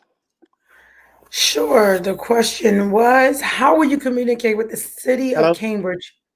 Yes, how will you communicate with the city of Cambridge, and how do you expect to handle the requests of the residents of Cambridge?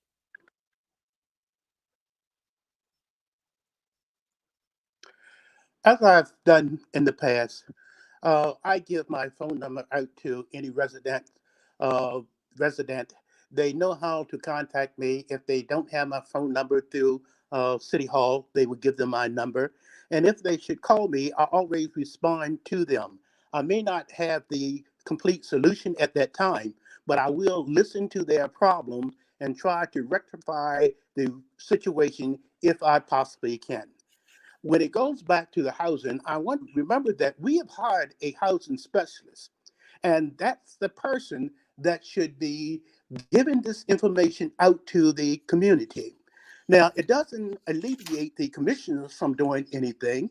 We will deal with our constituents. And so we are concerned with the housing throughout the city of Cambridge, but we've just hired someone to do that. But as far as communication, as I always have done, and there are some projects that have been done for some residents that they did not think that they could have done, where we had to go through the county, the critical area, but we were able to get the job done. And I could have many people to call in to testify to that extent. But I would definitely keep communication with the residents of the city of Cambridge and especially the second ward. Thank you. Thank you. So, Mr. Syndor, right while we are here with you, I want to start with you with this question. What steps have you taken to get to know the people in your ward? Please be specific and share what you've learned. Well, I've been out again, talking to the people in the area by walking through the neighborhoods. And of course, not only during election time when we mostly go and visit each residence that we can possibly come in contact with, but even when we get into office, we still want to carry on that communication. That individual, especially with the older ones, they like to have that face-to-face contact. And that's what I try to give them. Speaking to them, not to think that I'm on a higher level or anything, but I'm a servant of theirs. And so I want them to feel comfortable when they talk with me, when they ask me questions, so that we together can come together for some solution. Thank you. Thank you. Ms. Cephas, will come to you. Yes? Would you repeat the question again? I'm sorry, Shay. The question is, what steps have you taken to get to know the people in your ward? Please be specific and share what you have learned. Okay. I guess to be specific without me giving names, at one period of time there was a situation going on out Greenwood Avenue, and there were some elderly people that lived in that area, and they were actually afraid to just be in their living room, just because of the number of people that would hang behind their house. Sometimes 3 to 4 times out of a week, it'd literally be just about hundreds of people. So what I did with that elderly resident, I gathered the information from that person, and I shared the information that I had with the mayor, and I gave Madam Mayor my concerns. And then what I did, I followed back up with the resident again. I asked her a question. I said, "So how is everything? Are things better now?" That's when she reassured me that yeah, that things are a lot better. As a matter of fact, there's less trash because and in effect, with all of those people that were hanging out in that area, they often left trash outside, like they just left the area a mess. But she's actually satisfied. She's safe now, and now she can actually get a decent night of rest. Some other things that I've done is, every so often, I might get a call from probably maybe a church that's saying, "Hey, we have extra food. No one's coming here to get the food." So what I do, my money in my pocket, pay someone that has a pickup truck. We put the boxes of food on the back of the truck and we pass the food out. You know, I mean,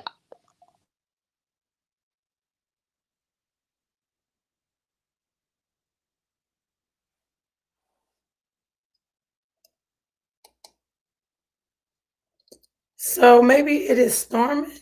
Did anyone else okay, electric there we flicker? go. There we go. Sorry about that.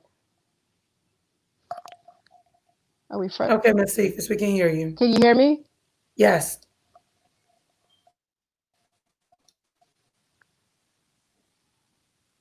Yes, we can. Hello? There we Yes. go. Okay. I don't know what you heard last. Okay. Some You're other things passing that out I've done. food. Yeah, there we go. There we go. Just passing out food, and once again, not taking pictures, not putting it online because it's not about that. It's about someone has an extra resource. I have a network. I know people that have to, and I just gave it to them. Some other things that I've done, even during the middle of COVID. A lot of tenants that lived in the area where they were having concerns with their homes. I was actually walking with Inspector Frank, knocking on doors and look, I don't work for the city. I'm not getting paid for doing this. But if you're having a concern with your home, do you feel comfortable allowing him to come in your home just to make sure it's safe for you and your family? And these are the things that I've done in the middle of COVID, not getting a paycheck. So that's what I continue to do, even if I'm not elected. And that is what I will still continue to do when I'm elected on December. Thank you. Thank you, Ms. Cephas. It looks like one of our viewers say it's very windy outside. And I know my electric just flickered, but I don't see Mr. Gordy and Mr. Harrington on. So hopefully they will come back. I will say that this has been an amazing conversation, and we were not going to schedule another one before the election. But there are so many questions that has come in, so many other comments that community wants to share. And I think it would be remiss to not have another conversation. So after this broadcast, I'll definitely be getting with each of the candidates to see if we can schedule for another conversation. I am going to wait a few moments just to see if we can get Mr. Gordy back and Mr. Harrington. Well, there's Mr. Harrington there. Power went out.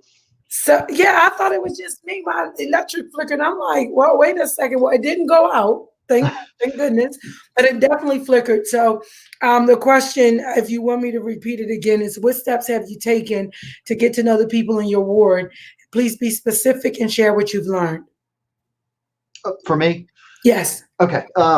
So just yesterday, I actually went out to the Pine Street and Washington Street cleanup and had a lot of great positive feedback. Just walking around, meeting people, cleaning things up. I've also, on nice days, I've walked around when people are sitting on their porches and introduced myself. They're out there cleaning their cars or washing their cars, and it's all been very positive. I think my key takeaway is people want to be seen and heard. They feel like they don't have a voice at all times, and they just want people to acknowledge.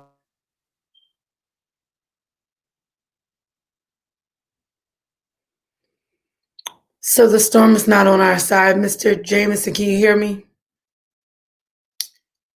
Storm is not on our side.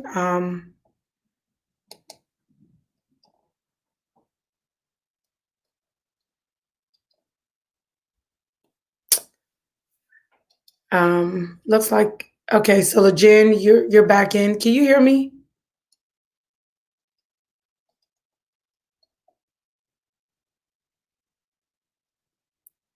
LaJan, can you hear me?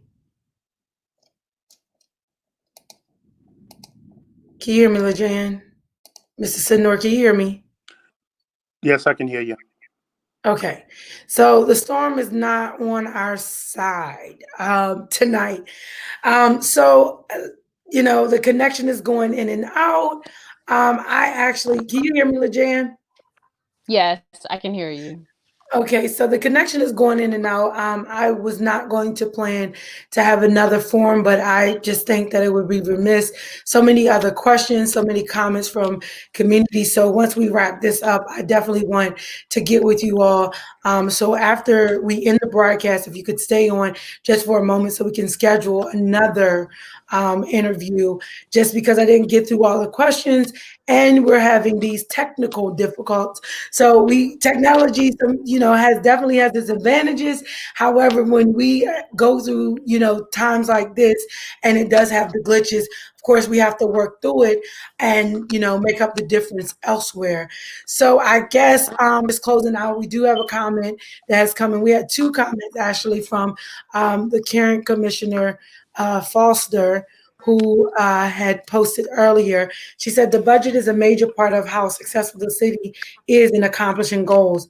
We need major change in how we spend revenues. How can we use the highway user funds? And Mr. Syndor, if you want to actually start, and then we'll come to LaJan, and then we have another question that has come in on the chat. Many more questions on my sheet, but we need to wrap up here shortly. The budget is a very important component for the city of Cambridge because it's going to determine our capabilities as far as how we can serve the community. The budget that we have currently is $2.1 million beyond our revenue that we collected. And in order not to raise taxes by 28.5%, they decided to go into our reserves and take $2.1 million. The city lost out on that because somewhere down the line, they are going to have to pay that money back. Our thought with the city manager is to borrow $2 million to pay back the 2.1 million that's been taken from the reserves. And we're still trying to determine whether that was done legally or illegally. Because normally the state said that if you take money from the reserves, you need a supermajority votes in order to do that. This council did it with 3 votes. Along with that, when they passed the budget, there was 582,000 that we got after they passed the budget. So our budget is still not complete. And here we are in November the 1st. We should have had an audit on our 2020 budget. That has never materialized so that we know how was the money spent and was it spent rightfully in 2020. Those information is required by the state. And so, unless we have a budget, we don't know how to prioritize our spending appropriately. Thank you. Thank you. So, Mr. Harrington and Mr. Gordy, I'm just actually going back. If you would, once we end the broadcast, stay back because even though I wasn't going to schedule another session, community still has a lot of questions. If we can schedule one more, that would be awesome. So if you just give me a few moments. But Karen Commissioner LaJan Foster posted this, and she says the budget is a major part of how successful the city is in accomplishing goals. We need major change in how we spend revenues. How can we use the highway user funds? So Mr. Syndor just gave his response. I'm going to come to Ms. Cephas. Okay. As far as the budget is concerned, okay, I can start. Okay. As far as the budget is concerned, there needs to be full transparency. There are multiple cities across this United States of America who have budgets, and the way they disclose their budget to their constituents, to their elected officials, is it's pre-recorded. It's a video. It's easy to follow. It's simple math. That's the suggestion that I'm going to make when I'm elected. I would like to make a suggestion for the budget to be explained, pre-recorded, put on YouTube, accessible for every single resident of Cambridge to look at it, get a chance to have an understanding of it, instead of having one person shooting out numbers and you're trying to figure out what is this person talking about. It needs to be easy enough for the common person to understand. Now, as far as the answer, as far as to answer Commissioner LaJan Foster, that answer is going to take a group of people who want to work together and who actually have the common goal of trying to move the city forward. It's not about one particular person showing, look at me, I'm good at math. Okay, we lost her. Mr. Gordy, I'm going to give this to you. I think, far as the budget, I think that a budget should be a group effort. It shouldn't be just one person controlling the budget or making the budget. I think that because people make mistakes, it could be one number off, and it could be a mistake. So I truly believe that, as far as dealing with the budget, we should it should be basic. It should be basic. It should be far as the community should know what's going on as far as the budget, like LaJan was saying, and it should be just simple math. It really should. It should be. It shouldn't be. If we got $20 million here, and we know that we got to put in $1 million. I'm just saying $1 million for the police officers. We got put in this for that. We got put in. It should be all simple math. I don't know. I don't know everything. But I'm willing to learn and work with the mathematicians that actually know. Then everybody need training. And hopefully after whoever get elected, we go straight and figure everything out as far as dealing with the budget and stuff, and we all work together as far as the budget. Thank you. So I'm going to let Ms. Cephas finish her comments, and then Mr. Harrington, I'll bring it right to you. Okay? Yeah. Okay. The only point that I was trying to make is we shouldn't have people who are considered the masters of the budget. We all should equally understand the budget, including constituents. when a lot of times when I have free times, like I Google cities, I look at their budgets, and I look at the resource they provide. And I think YouTube would be a great resource for our city manager to actually take his time, have diagrams, have images, have photos, and fully explain to the city and the residents what the budget is. I have faith that he can do it. So we all can equally be on the same page and understand collectively where the money is going and why it's going there. Thank you. Thank you. Mr. Harrington. So we're all residents and taxpayers in Cambridge. I mean, I'm a citizen first. We should all know where our tax money and funds are going, where they're being spent, how they're being used. And I agree with Ms. Cephas. I was going to suggest it'd be great to have like an introduction to city budgets. I mean, we don't even teach budgets in high school anymore. So this is just a next level budget. I mean, if they can't do basic household budgeting, how are we supposed to understand a city government's budget? I'd like to see it put in layman terms for everyone to understand and have full transparency. Thank you. Thank you. So the last question that we're going to actually touch tonight is this one here. Will you still want to strive for Cambridge if you don't win this election? So we'll start with Mr. Harrington because you're already off mute. Oh, absolutely. I love living in Cambridge and I love seeing it grow. The time I've spent here, I've watched new businesses come in, met new people that have moved here, met people that have lived here for a long time. And I'm very passionate about living here.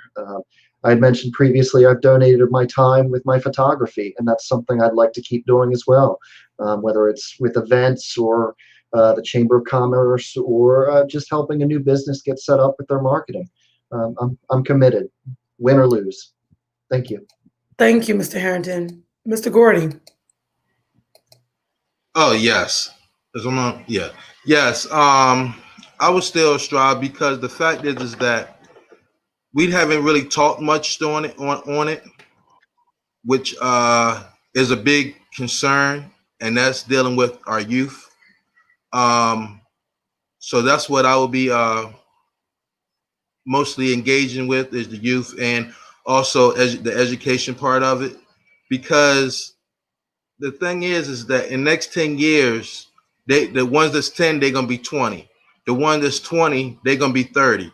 And so if they don't know anything, where it's gonna lead to. I want the education part of it be more than just general math or general as far as dealing with the school, because after school, what's next? Because they don't teach anything like that. They don't teach about business until you go to college, or they don't teach about this or that until they go to another school or whatever. So a lot of kids not even going to college, so I want to be out there in the community. I want to work with Habitat, man. We talked about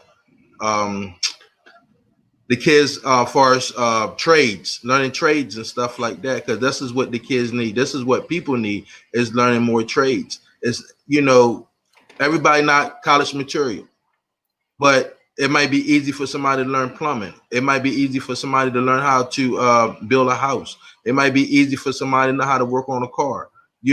So we got to teach our youth about business, about trades, different trades, so they can start their own. So yes, I'll still be out there in the community. Thank you so much, Mr. Gordy. Mr. Syndor.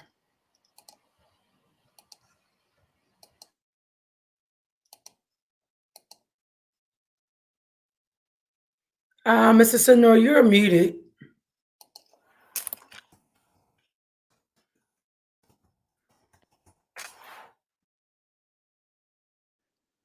There you go. Can you hear me? Okay. Yes. I'm not running to embarrass or downgrade any of the other candidates who's running. So some statements that are being made seem as though that statements such as one person who masters the budget. I think it's inappropriate because the budget is supposed to be done by a collective of the city council members. Also, I do not do keep the budget to myself. I don't know whether you can see this in front of me, but this is a copy of the budget. That budget is made available to the public. The budget also have to have a public hearing on that. Anyone who wants to attend the public hearing can do so. Anyone who wants to get a copy of the budget can go to the city manager and ask for a copy of the budget. Not that I agree with the budget, but I'm not going to use this as a forum to downgrade someone's ability, whether they know the budget or whether they not. I simply state the facts that that budget is not appropriate for the city of Cambridge for the year of 2021. But whether I win or lose, I would be glad to work with someone, um, whoever wishes to know the information that I have attained, not only with the budget, but also with many of the projects that are taking place in Cambridge. All you have to do is ask me, and I will be glad to work with anyone who wish to obtain that information. And as I said, that this is my final time that I'm going to run. And so we need someone who's going to understand that information so it will not all be new all of a sudden, that somebody would be able to take that information and share it with the other council members. Thank you. Thank you. Miss Cephas. Yeah. Can you hear me? Yes. Okay, good. I'm not going anywhere. Born and raised here. I've had my time in other cities, so I just want to be able to use the skills that I've learned, and as far as the different cultures that I've been around, and try to help make change in one person's life, even if I just have to do it one person at a time, because there are a lot of people who need resources. For example, we have a lot of people in Cambridge who have a lot of arrest records on their background. They have criminal records on their background and they've been found not guilty of it or not processed, but it's still sitting there on our background. That can actually stop them from getting jobs. We actually have youth in here who have talent. They don't have an outlet to filter that talent. I have a wide array of dreams for this city. I want to see Pine Street become a part of Race Street. I don't want to see any more dividing lines. I just want to see everyone come together to unify just for one Cambridge. So we can move Cambridge towards better, because I know we can do it. We have great people, we have talented people, we got the resources, we have the water, we have the land, we even have clean air. So I'm not going anywhere. So I'm going to be stuck here. Thank you. Thank you. I want to say thank you to each of you for taking the time tonight. This was a very lengthy conversation.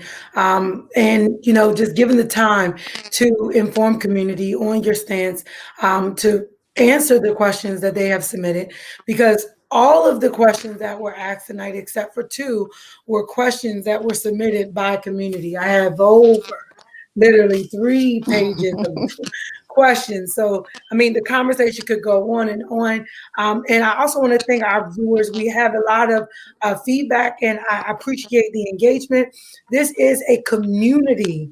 This is a community platform. So when things are happening, if you know resources, I'm going to tell you this page is not for endorsement, but if you have resources or you know those things, please post them on this page. This is what this page is for. It's to educate community so that they know how to navigate some of the challenges in order to be to thrive in this city, in this beautiful city. So I want to also, if the candidates would stay a moment after we end the broadcast so we can schedule another conversation, specifically because the storm definitely cut us out. We had some technical glitches, which is to be expected, right? However, I am just excited to see all that will, be coming down the pipe for our county, for our city, but for the beautiful city of Cambridge. Also, for those that are viewing, those that will catch this replay, please stay, keep your notifications on. I am waiting now to confirm the date where we'll have the runoff candidates for the mayor position, for the mayor slot, in the next week or so. So I appreciate it. Also, don't forget, please shoot over any questions that you may have to United4CStrong at gmail.com so that we can get those questions asked.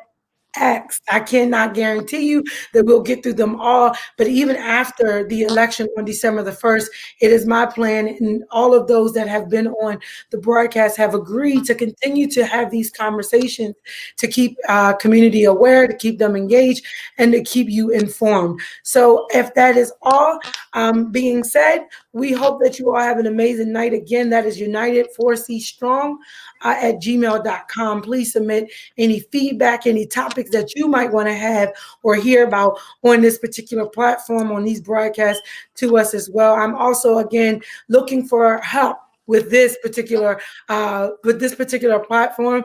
I am a moderator. I had the vision, but this vision wasn't for Shay. This was for the community. So I really do want you to reach out to submit any topics or discussions, as well as any feedback to help improve the broadcast and how we are facilitating the broadcast as well. So I hope you all have an amazing night. This was a long conversation, and we thank you for tuning in, sharing out the broadcast. Until next time, take care of yourselves and each other. And hopefully tonight we'll be posting our next discussion date after tonight. Have a great one.